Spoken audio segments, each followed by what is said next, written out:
찬송가 449장 찬송하시면서 새벽 예배 하나님 앞에 드리시겠습니다.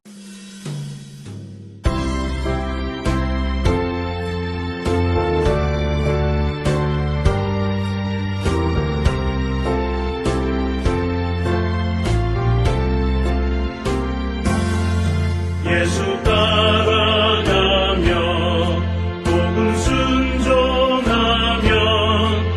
우리 행할 길 망하겠네. 주를 의지하며 순종하는 자를 주가 늘 함께 하시리라.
여호와께서 내 의를 따라 상 주시며 내 손의 깨끗함을 따라 내게 갚으셨으니 이는 내가 여호와의 도를 지키고 악하게 내 하나님을 떠나지 아니하였으며 그의 모든 규례가 내 앞에 있고 내게서 그의 율례를 버리지 아니하였음이로다. 아멘. 사랑과 은혜가 충만하신 아버지 하나님 은혜를 감사합니다. 죄로 인하여 죽을 수밖에 없는 우리를 구원하기 위하여 독생자 예수 그리스도를 이 땅에 보내셨고 이제 우리의 온전한 구원의 완성을 위하여 주님 다시 오시겠다 약속하신 그 주님의 약속을 믿고 주님의 오심을 기다리는 대림의 절기에 우리 모두가 희망을 가지고 주님의 오심을 바라고 있습니다. 주님이 우리를 구원하기 위하여 이 땅에 오실 때에 우리가 오시는 주님을 영접하기 위하여 우리 안에 있는 모든 더럽고 악한 것들을 하나님의 도우심으로 정결케 하는 저희들 되게 하여 주셔서 이 소망의 절기가 우리에게는 정화의 절기가 되게 하시고 기쁨으로 주님을 기다리는 자들이 우리 자신을 영과 육으로 경건하게 깨끗하게 구별하여 드리는 귀한 시간이 되게 인도하여 주시옵소서. 아버지, 우리는 귀한 손님을 맞이하려면 우리가 모든 것을 정리하고 깨끗하게 오시는 손님을 맞이하듯이 우리를 위하여 우리 생명의 근본이 되시는 주님을 맞이할 준비를 온전히 하며 살아가는 우리 모든 성도 되게 인도하여 주시옵소서. 특별히 우리가 매우 바쁜 시절을 살아갑니다. 한 해를 마무리하는 이 12월에 우리가 무엇보다도 우리를 위하여 이 땅에 오시는 주님을 위하여 바삐 살아가는 저희들 되게 인도하여 주시옵소서. 주님은 우리에게 우리의 믿음을 보실 때에 우리가 바쁠 때에 과연 우리가 어떤 모습으로 그리고 우리가 바쁠 때 우리 이웃에 대해 우리가 어떤 자세를 취하는가 그것을 통해서 우리의 믿음을 보시고 우리가 정말 하나님의 말씀대로 사랑의 계명을 실천하고 있는지 저희를 보시는 분임을 믿고 우리가 어떠한 상황 속에서도 어려운 이웃들을 돌보며 살아가는 거룩한 성도가 되게 하여 주시옵소서.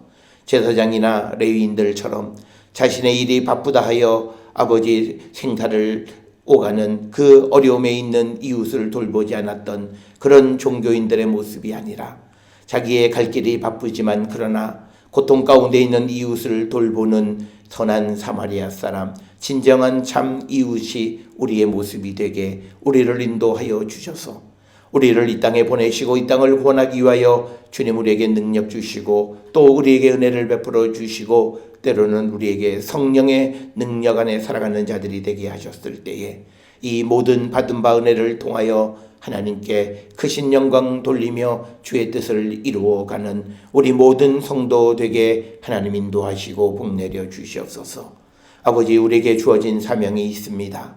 하나님께서 예수를 이 땅을 구원하기 위하여 보내셨듯이 예수님 우리를 이 땅을 구원하기 위하여 우리를 보내셨고 하나님께서 예수에게 주셨던 모든 권세를 우리에게도 주셨사오니 이제 우리가 가지고 있는 이 모든 하나님 자녀의 권세를 세상을 구원하고 생명을 구원하는 일에 우리가 헌신하며 사용하는 거룩한 백성이 되게 우리 모두를 인도하여 주셔서 우리에게 맡겨주신 귀한 사명을 온전히 이루어가는 거룩한 백성이 되게 하여 주시옵고 우리가 세상을 살아가는 여러 가지 바쁘고 힘든 어려운 일들이 있다 해서 우리가 행해야 될 일들을 게을리하지 않는 자들 되게 우리 모두를 인도하시고 하나님 복내려 주시옵소서. 아버지, 우리가 연약합니다. 우리가 부족합니다. 주님이 우리와 함께 하시고 주의 성령이 우리를 인도해 주셔야만 우리가 온전한 삶을 살아갈 수 있사오니 주님 우리에게 임하셔서 우리를 주관하시고 우리를 이끌어 주셔서 하나님의 백성의 온전한 삶을 살아갈 수 있도록 우리를 도와주시옵소서. 오늘도 세상에 보냄을 받은 우리 모든 성도들에게 하나님 자비와 긍휼을 베풀어 주시고 능력을 허락하여 주시고 성령의 능력으로 우리에게 맡겨진 사명을 잘 감당하는 거룩한 백성들 되게 하나님 인도하여 주시옵소서. 무엇보다도 복음을 증거하는 사명, 무엇보다도 그리스도의 십자가를 전하는 사명, 주변의 어려운 이웃을 돕고 또 그리고 생명을 구원하는 일에 앞장서는 이 모든 일들을 우리가 정말 모든 일들 가운데 가장 우선으로 생각하며 살아가는 우리 모든 성도 되게 하나님 우리를 인도하여 주시옵소서. 특별히 우리 모든 성도들 세상 가운데에서 여러 가지 어려움 가운데 있을 때에 우리의 도움이 되시고 우리의 능력이 되시고 우리의 힘이 되시는 주님, 우리를 지켜주셔서 지금까지 인도해 주셨사오니 은혜를 감사합니다. 병든 자의 병을 고쳐주셨고 또 어려움 가운데 있는 자들의 어려움을 해결하여 주셨고 또 믿음을 잃지 않도록 우리의 믿음을 붙들어 주시는 하나님의 크신 자비와 사랑을 기억할 때마다 감사와 영광을 돌리오며 오늘도 우리가 세상을 살아갈 때에 이 하나님 우리와 함께 하시고 우리에게 능력이 되어 주심을 믿고 어떠한 상황 속에서도 두려워하지 아니하고 우리가 모든 일을 감당할 수 있는 능력의 하나님의 백성 되게 인도하여 주시옵소서. 특별히 지금은 주님의 구원이 가까웠을 때에 우리가 더욱더 준비하는 자들에게 도와주시옵고 더욱더 기도에 힘을 다하는 저희들 되게 주님 도와주셔서 아버지의 나라와 또 주의 뜻이 이 땅에 온전히 이루어지는 그 일을 위하여 힘써 증거하며 힘써 힘을 다하는 우리 모든 성도 되게 인도하여 주시옵소서. 우리 성도들 가운데에 사업과 직장과 학업과 모든 일들 위에 하나님의 능력이 나타나게 하여 주시고, 항상 하나님의 일을 생각하는 자들에게 주시는 하나님의 은혜를 기억하며 살아가는 우리 모든 성도 되게 하여 주시고, 우리가 하나님의 말씀을 들으려 할 때에 하나님은 모든 것을 하시고 준비하시는 분이심을 성경이 증언하오니, 그 하나님의 능력을 믿고 오직 주의 말씀에 순종하기를 결단하는 우리 모든 성도 되게 하나님 우리를 인도하여 주시옵소서. 특별히 우리 성도들 가운데에, 우리의 가족들 가운데에 집을 떠나 있는 우리의 가족들이 있습니다. 결혼으로, 또 학업으로, 또 유학으로, 그리고 또 사업상 해외에 거주하고 집을 떠나 있고 또 원치 않는 곳에 있는 여러 성도들도 있습니다. 하나님, 그들이 어느 곳에 있든지 아버지께서 모든 일을 허락하셨음을 믿고 순종하며 그 안에서 살아계시는 주님을 만나고 주의 인도함을 받는 거룩한 백성들이 되어서 어느 곳에서 무엇을 하든 어떠한 상황에 처해 있든 모든 상황이 은혜로 변화되어질 수 있도록 우리를 주관하시고 하나님 인도하여 주시옵소서. 특별히 아버지, 내년 말에 또 새로운 가정을 준비하는 젊은 부부 위에 은혜를 더하여 주셔서 무엇보다도 믿음으로 굳게 세워지고 믿음 안에 세워지는 가정이 얼마나 소중한 가정인지를 깨닫게 하여 주셔서 주 은혜 가운데 주의 영광을 드러내게 부족함이 없도록 하나님 인도하시고 복내려 주시옵소서. 오늘도 우리에게 주시는 말씀 안에 은혜 받는 시간 되게 하시고, 우리가 사는 이 땅, 아버지 이 나라를 불쌍히 여겨 주셔서 하나님의 사랑과 정의와 공의가 실현되어지는 그러한 나라가 되게 인도하여 주시고, 특별히 우리나라의 국회가 지금 아무 역할도 하지 못하는 상황 속에 있사오니 주님, 그 상황을 주님만이 타파할 수 있사오니 하나님, 상황을 바꾸셔서 아버지 모든 일들이 순리적으로 이루어질 수 있고, 그래서 모든 백성이 기쁨의 삶을 살아가는 나라가 되게 인도하시고 하나님 복내려 주시옵소서. 모든 것을 감사드리옵고 예수님의 이름으로 기도드렸사옵나이다. 아멘. 하늘에 계신 우리 아버지여, 이름이 거룩히 여김을 받으시오며 나라가 임하시오며 뜻이 하늘에서 이루어진 것 같이 땅에서도 이루어지이다. 오늘 우리에게 일용할 양식을 주시옵고 우리가 우리에게 죄 지은 자를 사하여 준 것 같이 우리 죄를 사하여 주시옵고 우리를 시험에 들게 하지 마시옵고 다만 악에서 구하시옵소서. 나라와 권세와 영광이 아버지께 영원히 있사옵나이다. 아멘.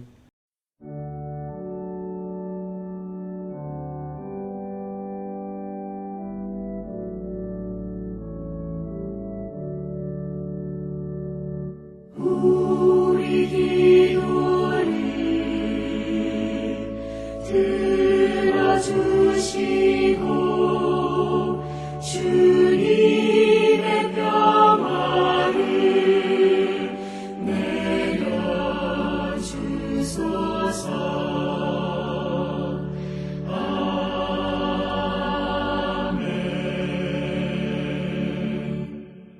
오늘 이 아침 우리에게 주시는 하나님의 말씀, 누가복음 5장 17절에서 26절의 말씀이 되겠습니다. 17절에서 26절의 말씀 한 목소리로 합독하시겠습니다. 하루는 가르치실 때에 갈릴리의 각 마을과 유대와 예루살렘에서 온 바리새인과 율법 교사들이 앉았는데 병을 고치는 주의 능력이 예수와 함께 하더라. 한 중풍병자를 사람들이 침상에 메고 와서 예수 앞에 들여놓고자 하였으나 무리 때문에 메고 들어갈 길을 얻지 못한지라. 지붕에 올라가 기와를 벗기고 병자를 침상째 무리 가운데로 예수 앞에 달아내리니 예수께서 그들의 믿음을 보시고 이르시되 이 사람아 내 죄 사함을 받았느니라 하시니 서기관과 바리새인들이 생각하여 이르되 이 신성 모독하는 자가 누구냐 오직 하나님 외에 누가 능히 죄를 사하겠느냐. 예수께서 그 생각을 하시고 대답하여 이르시되 너희 마음에 무슨 생각을 하느냐. 내 죄 사함을 받았느니라 하는 말과 일어나 걸어가라 하는 말이 어느 것이 쉽겠느냐. 그러나 인자가 땅에서 죄를 사하는 권세가 있는 줄을 너희로 알게 하리라 하시고 중풍병자에게 말씀하시되 내가 내게 이르노니 일어나 침상을 가지고 집으로 가라 하시매 그 사람이 그들 앞에서 곧 일어나 그 누웠던 것을 가지고 하나님께 영광을 돌리며 자기 집으로 돌아가니 모든 사람이 놀라 하나님께 영광을 돌리며 심히 두려워하여 이르되 오늘 우리가 놀라운 일을 보았다 하니라. 아멘. 오늘 우리가 함께 읽은 누가복음 5장 17절로부터 26절에 있는 말씀은 12절로부터 16절에 있는 병자를 고치시는 것에 이은 또 하나의 예수께서 이제 병자를 고치시는 이야기입니다. 첫 번째 사건은 12절부터 16절은 나병 환자 고치시는 이야기고 오늘 주시는 17절로부터 26절까지에서는 이제 중풍병자를 고치시는 이야기를 우리에게 보여주고 있습니다. 오늘 주시는 이 이야기를 통해서 우리에게 그 예수께서 병 고치는 은사를 능력을 보여주신 그 이유가 뭐냐라고 하는 것, 그걸 우리에게 분명하게 가르쳐 주는 겁니다.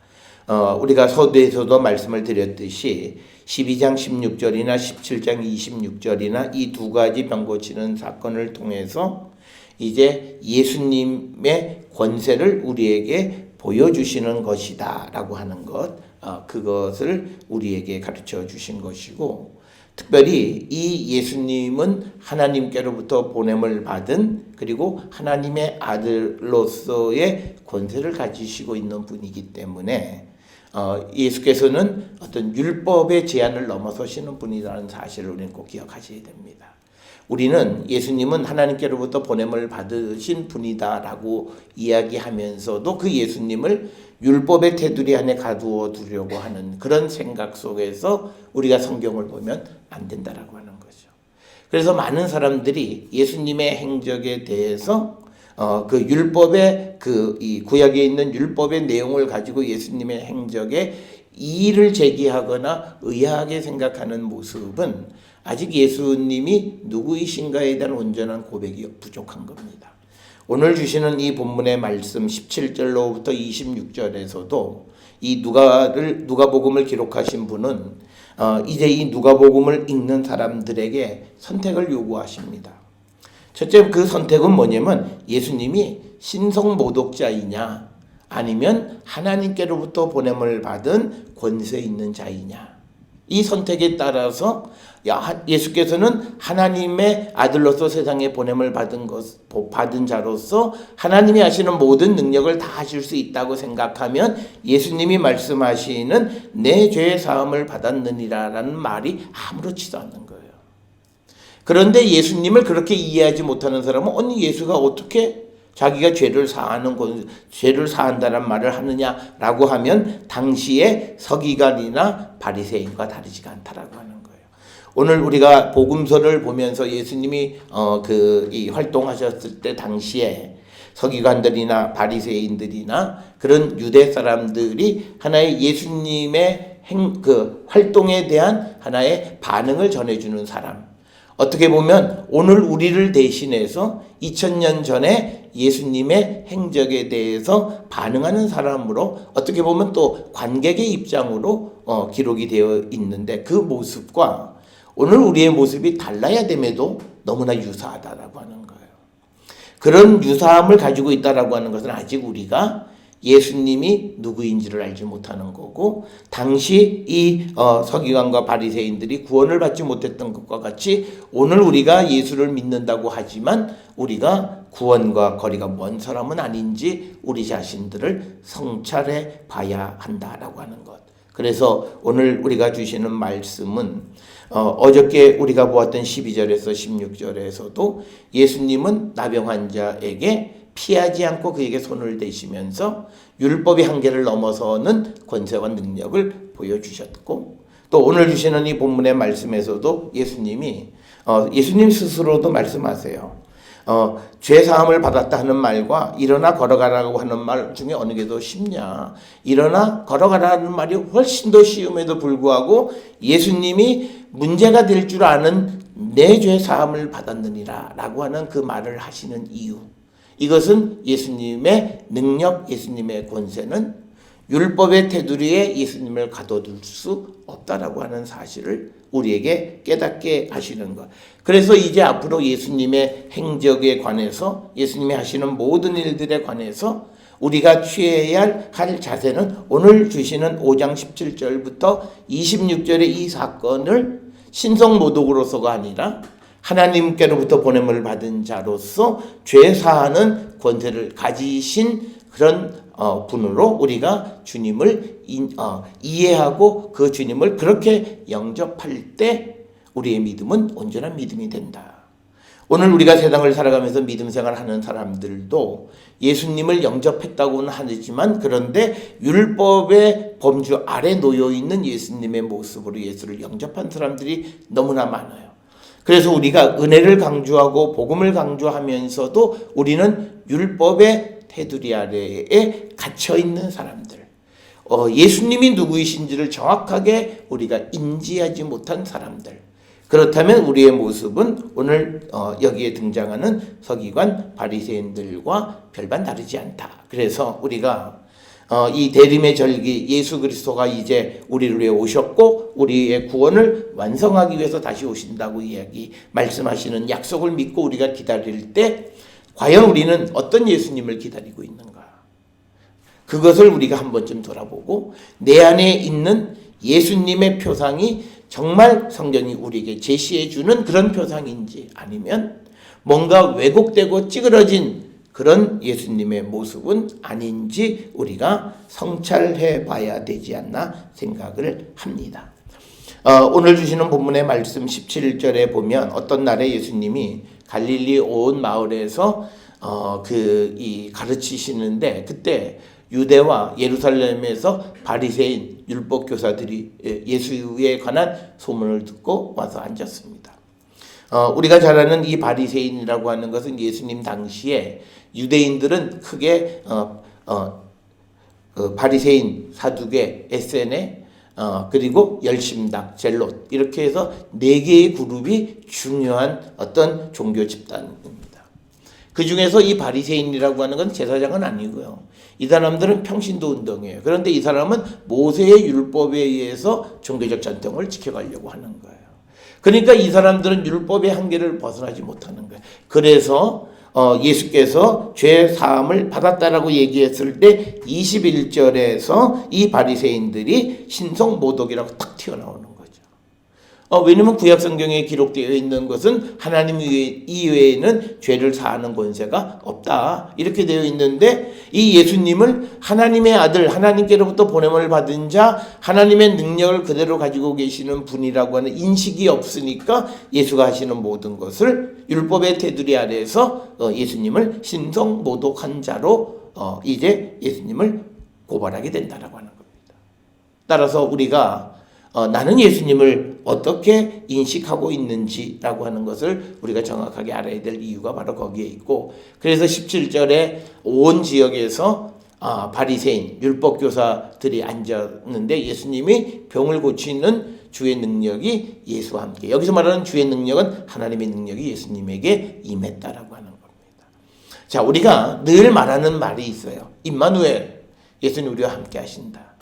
우리가 예수가 우리와 함께 하신다라고 하는 말을 할 때 하나님이 성경에서 보여주신 모든 능력이 우리와 함께 합니다. 세상을 창조하신 창조의 능력, 죽음을 이기신 부활의 능력, 이 모든 것이 우리와 함께 하는 거예요. 그러니까 우리가 임마누엘이라고 하는 말이 그냥 무슨 주문처럼 말하는 그런 것이 아니라, 내가 임마누엘을 말할 때 우리의 삶은 기쁘고 우리의 삶은 좌절, 절망, 뭐 고통 또는 어떤 근심, 염려 이런 게 있을 수가 없어요. 왜냐하면 그 하나님의 능력이 예수님과 함께 우리에게 임하셨다라고 하는 거예요. 그래서 오늘 우리가 세상에 보냄을 받을 때 예수께서 우리를 보내실 때 그냥 보내시는 것이 아니라 예수의 능력을 우리에게 주신 거예요. 그래서 우리가 그냥 세상에 보냄을 받은 그냥 일반 사도가 아니라 나는 하나님의 능력 안에 있는 자라는 거예요. 그래서 내가 복음을 위해서 일할 때 어떤 내 앞에 큰 어려움이 온다 할지라도 하나님은 그 어려움을 해결할 수 있는 능력을 주세요. 그것이 때로는 정면으로 돌파할 때도 있지만 어떨 때는 우회할 수 있는 지혜를 주실 수도 있고 그건 하나님이 주의 성령이 우리를 이끌어 가시는 방법에 따라서 우리를 이끌어 주신다. 그래서 우리가 하나님의 능력 아래 살아가는 사람들이다. 오늘 내가 세상에 보냄을 받았다는 것은 나는 하나님의 능력 아래 살아가는 사람. 그래서 우리가 하나님이 나와 함께 하시기 때문에 사람이 나를 어찌하랴. 그래서 우리가 사람을 두려워하지 않고 세상을 두려워하지 않고 환경을 두려워하지 말라고 하는 이유가 바로 그거예요. 오늘 주시는 이 본문의 말씀에 있어서 키는 예수님과 하나님의 능력이 함께 하셨다라고 하는 거예요. 그래서 여기에서 우리도 병을 고칠 수 있는 능력을 행할 수 있습니다. 그런데 오늘 우리가 세상을 살아가는 많은 사람들이 그 능력을 믿지 않아요. 제가 처음 이제 목회를 시작하고 할 때 그때 그 목사 사모이신 저희 누님이 항상 저한테 하시는 말씀이 있어요. 김 목사, 그 기도해 주는 거 그렇게 뭐 이상하게 생각할 것도 없고 그렇게 두려워할 것도 없고 하나님이 함께 하셔. 하나님이 함께 하시는 거는 하나님이 가지고 계시는 모든 것이 김 목사에게 임하는 거야. 그걸 믿으면 병도 낫는다. 그때 저는 굉장히 저에게 이론적으로 하나님이 우리와 함께 하시는 임마누엘에 관한 신학에 대해서 여러 가지를 뭐 이야기하고 있지만 아주 근본적인 그 능력이 나와 함께 하심에 대한 믿음이 없었을 때 기도하면 그냥 기도예요. 그런데 그 이후로는 그 믿음으로 기도하면 이 모든 기도 그리고 문제 뭐 아픈 사람 이런 것들에 대한 하나님의 능력이 그에게 나타나는 거예요.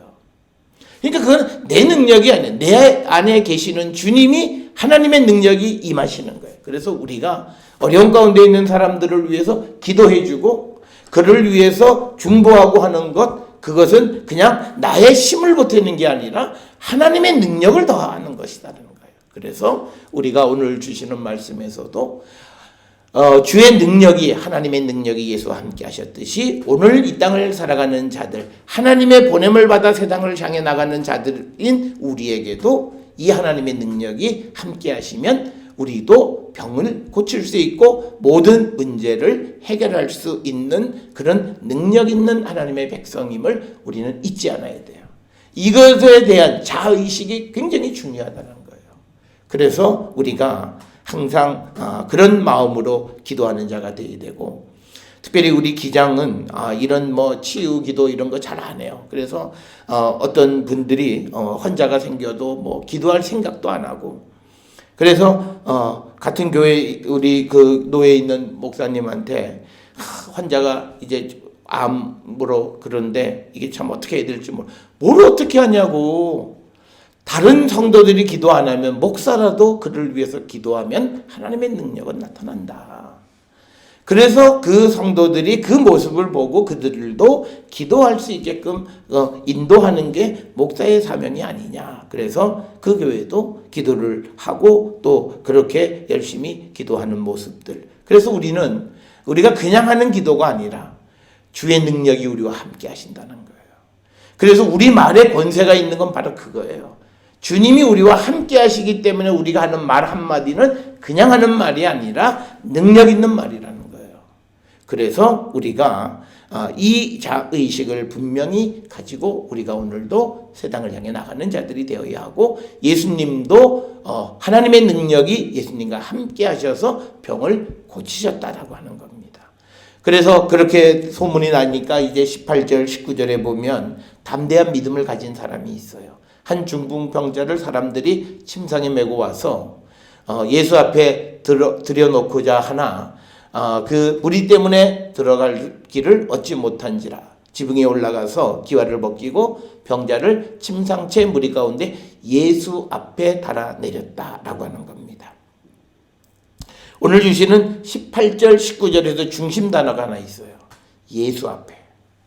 예수 앞에 들어놓고자 하였으나 못 가니까 기와를 벗기고 병자를 침상째 무리 가운데 예수 앞에 내렸다라고 하는 거예요. 예수 앞에 가면 모든 게 고쳐집니다. 이거 우리가 믿음이에요. 예수 앞에 가서 해결되지 못하는 문제가 없습니다. 이걸 우리가 믿고 가는 그런 삶. 그래서 우리가 매일같이 가정에서 하나님의 제단을 쌓는 사람에게는 내가 있는 곳이 예수의 앞이에요. 그런데 우리가 매일 일상 속에서 내가 하나님 앞에 예배하지 않고 하면 내가 예수 앞에 가는 게 다른 데로 가야 돼요. 성전을 가든지. 그런데 내가 있는 곳에서 직장이면 직장의 제단을 쌓으면 그곳이 바로 내가 예수의 앞이고, 또 내가 가정에서 예배의 제단을 쌓으면 그곳이 내가 예수의 앞이에요. 그래서 어디서나 그런 사람들에게 어디서나 주의 이름으로 기도하면 하나님이 그 기도를 들어주시는 거예요. 그래서 우리가 예수 앞에 가는 것, 여기서 가장 큰 핵심은 이 중풍병자를 데리고 예수 앞에 가고자 했다라고 하는 거예요. 그래서 우리도 우리의 문제를 예수 앞에 가지고 오면 예수께서 그걸 고쳐주신다는 거예요. 특별히 우리 교회가 작긴 하지만 그러나 환자들이나 이런 것에 대해서 하나님이 기도를 잘 들어주시는 것 중에 제가 한번 말씀드린 적이 있어요. 우리가 누가 능력이 있고 그러지 않아요.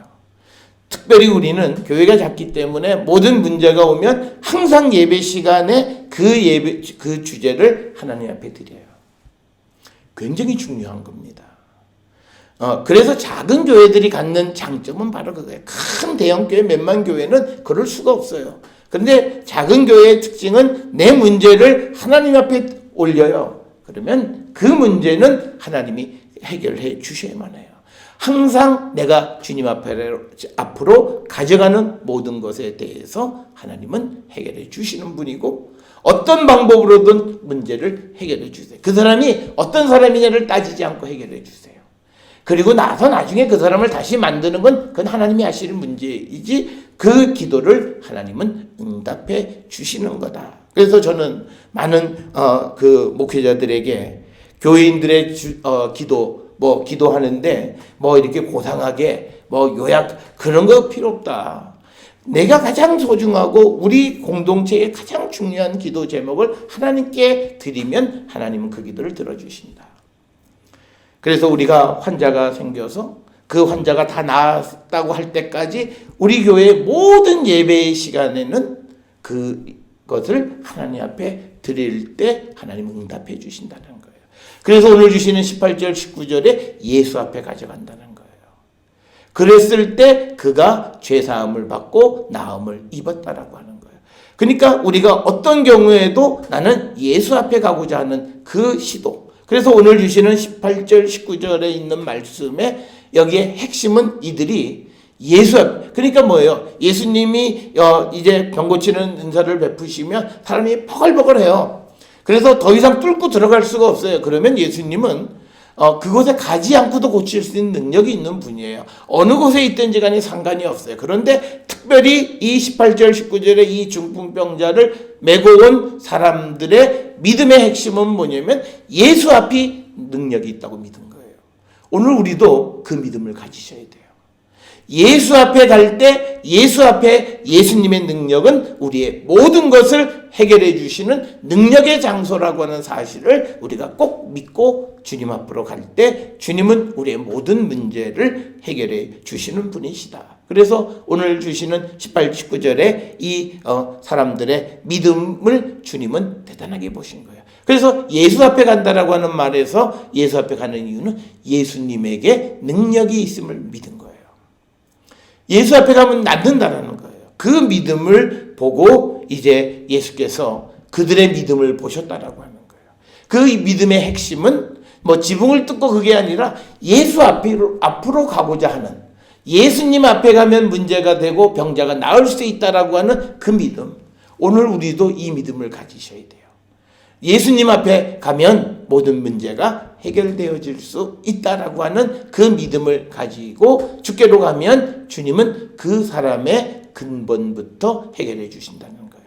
그런데 오늘날 우리가 많은 사람들이 예수님 그리고 성경에 두세 사람이 내 이름으로 모인 곳에 나도 함께한다. 그러니까 그런데 우리가 정확하게 아셔야 돼요.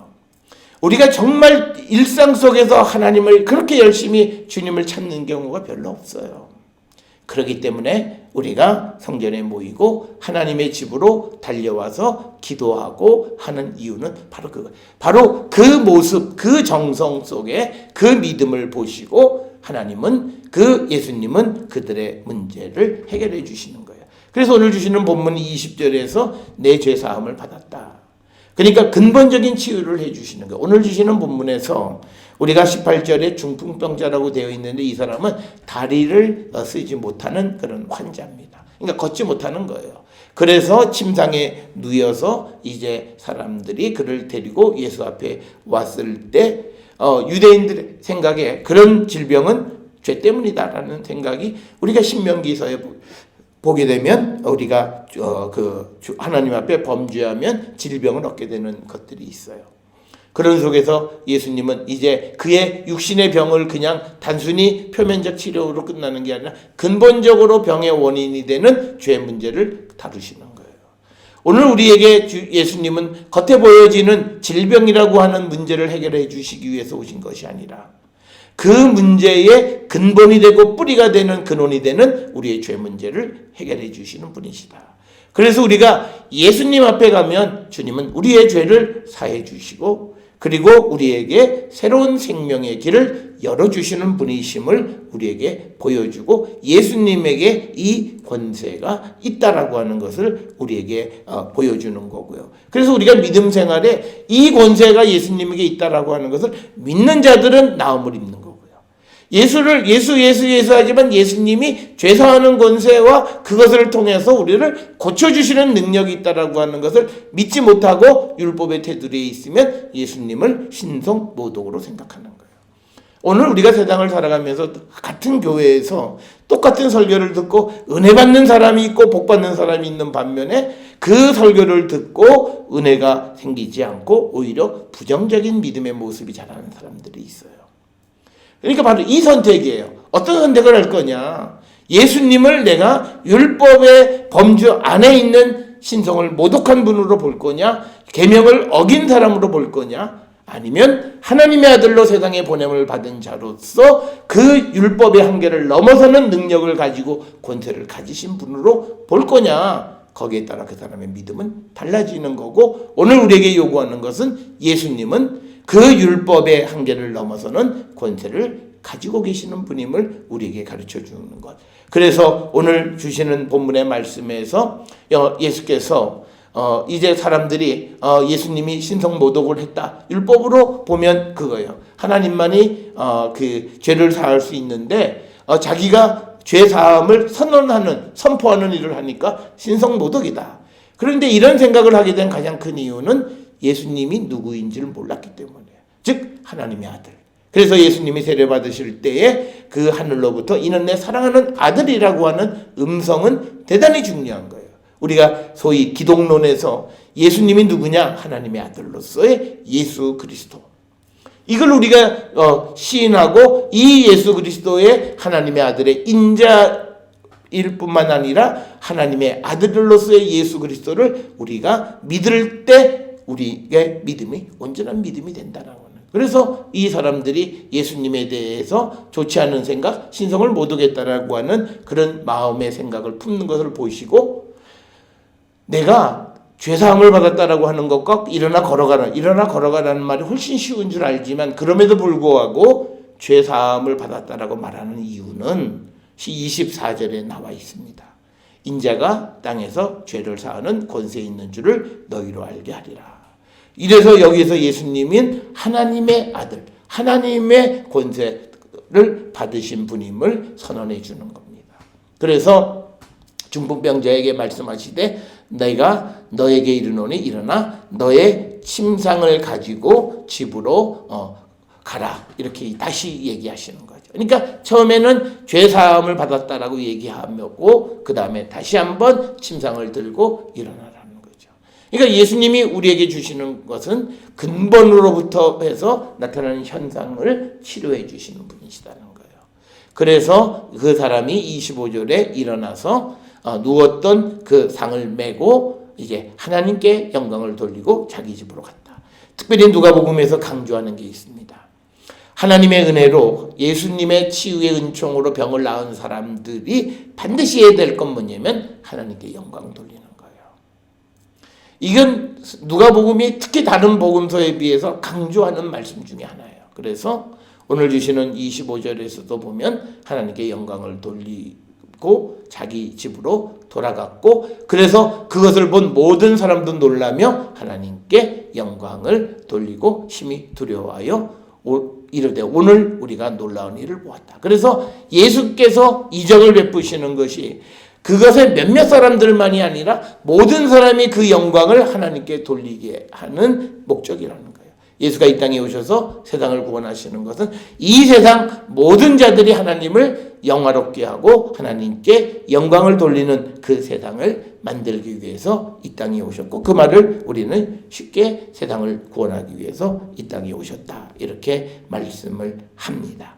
오늘 주시는 누가복음 15장 17절에서 26절의 말씀을 통해서 예수님이 죄 사하는 권세가 있음을 우리에게 보여주고요. 우리 이 권세는 우리에게도 있습니다. 우리가 그를 용서하면 그가 사함을 받으리라 라고 하는 말씀이 있어요. 그래서 우리가 예수님에게로부터 세상에 보냄을 받은 자로서 우리가 갖는 권세가 대단한 권세를 우리가 가지고 있다라고 하는 것. 그것을 우리가 악용하거나 개인의 어떤 목적을 위해서 쓰는 것이 아니라 하나님의 나라와 생명을 구원하는 일로 우리가 그것을 선용해서 잘 사용해서 우리에게 주어진 사명을 잘 감당하는 자가 되어야 함을 우리에게 가르쳐 주시는 말씀입니다. 오늘 누가복음 5장 17절로부터 26절 그리고 12절, 16절 두 이야기를 통해서 예수의 권세가 이 세상에 어떤 사람도 갖지 못한 권세를 가지신 분이시고 전통적인 율법의 한계를 넘어선 그런 권세와 능력을 가지신 분이다. 그것을 우리가 꼭 기억을 하셔서 이 예수님에 대한 온전한 믿음의 고백을 통해서 우리에게 주어진 사명을 잘 감당하는 우리 모든 성도들이 될 수 있기를 주의 이름으로 축원합니다. 기도하시겠습니다. 사랑과 은혜가 충만하신 아버지 하나님, 우리가 세상을 살아갈 때에 예수님을 어떻게 인식하고 어떻게 영접하는지 오늘 주시는 말씀을 통하여 우리의 모습을 돌아보게 하여 주시옵소서. 그저 예수님을 율법 아래 있는 존재로 이해하는지 아니면 하나님의 아들로서 세상의 모든 권세를 가지고 오신 분으로 이해하는지 우리의 모습을 돌아보게 하여 주시고, 오늘 주시는 말씀과 같이 예수의 권세가 율법의 한계를 넘어서는 권세를 가지고 계시는 분임을 분명히 깨닫고 그 예수께 합당한 영광을 돌리는 우리 모든 성도 되게 인도하여 주시옵소서. 특별히 날씨가 많이 추워지는 이 시점에 우리 모든 성도들의 건강을 지켜주시고, 특별히 오랜 항암 치료 가운데 또 이제 새로운 삶으로 준비하고 있는 사랑하는 딸이 이 저항력이 부족해서 질병에 걸리지 않도록 하나님 특별히 지켜주셔서 이 추위를 잘 이기고 또 우리 일상적인 삶에 잘 적응할 수 있도록 하나님 인도하시고 하나님 복 내려 주시옵소서. 오늘도 하나님의 능력이 우리 가운데 함께 임하시고 주의 권능 가운데 우리가 살아가므로 오늘도 하나님 능력 안에서 기쁘고 즐겁고 복된 삶을 사는 우리 모든 성도들에게 인도하여 주시옵소서. 이제는 우리 주 예수 그리스도의 은혜와 하나님 아버지의 원하신 사랑과 성령의 위로 역사 교통하심이 예수의 권세, 하나님의 권세와 동등함을 우리가 인정하고 율법의 한계 아래에 있는 존재가 아니라 그것을 넘어서는 권세를 가지고 계시는 예수 그리스도, 바로 그분이 우리에게 다시 오심을 우리가 기다리는 삶을 살아가기를 결단하며 세상을 향해 나가는 우리 모든 성도들 머리 위에 지금으로부터 영원토록 함께 할지어다. 아멘.